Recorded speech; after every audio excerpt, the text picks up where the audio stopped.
So here's a little bit of footage that was filmed a couple of days after the last video, and you can see that things have moved on quite a little bit. And remember, I always said this was going to be a semi-stagnant river by request and design. Where have we got to? Well, you can see the white on the riverbed there. That isn't actually the resin. We haven't got that far yet. That's the last coat of sealer going in, and it's drying now here in the sun.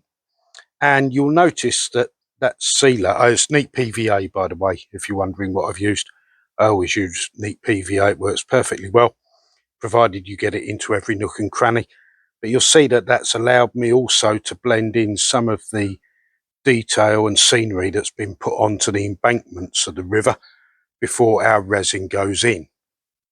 I've also completed the island here. Apologies for the shadow. It's a rare sunny day, so we've come outside. So that island is built with its basic scenery. It will have a lot more detail on it. And I'll just take you round to the viewing perspective. This is going to be an exhibition layout. Shadows everywhere. Really sorry.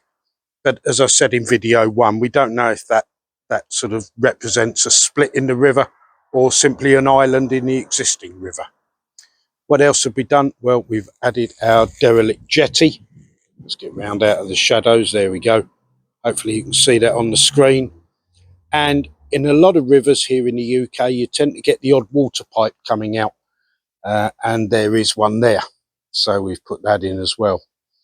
As you can see, plant life sort of in place such as it is. Like the river itself, it's seen better days, as has the jetty. So we put a big hole in that. And that'll get a little bit more weathering yet. And the next stage now is to wait for all of this stuff to dry here in the sun so that we can add the resin and get our water in. And we need to do that because as you know, if you've followed this series so far, there's going to be 2 bridges on this section. A railway bridge, which is quite large, and a smaller road bridge going up there. And it's important to get this riverbed done, get the resin in before I add the bridges, and then I can work on the areas that you can see at the moment that are simply just painted brown. So quite a bit going on. We'll just tidy up the bank with a bit more scenery, and that will include some of these homemade grass tufts.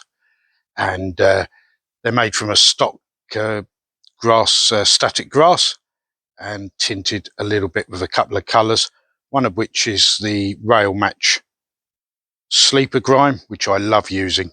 If you spray that from sort of a foot, 18 inches away, get a wonderful tint. And the other colour that's gone into some of this scenery and on the riverbank itself is this one. It's a mustard yellow, and you can see where it came from.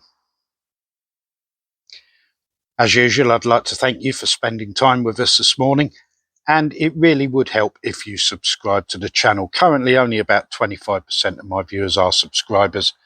Subscriptions are free on YouTube. It simply means you've chosen to follow a particular channel, and if you don't stay with us because you don't like all of the stuff we do, because it isn't just model railways, that's fine as well. Thanks for your time. We'll see you next time on St Blazing Model World. Bye bye for now.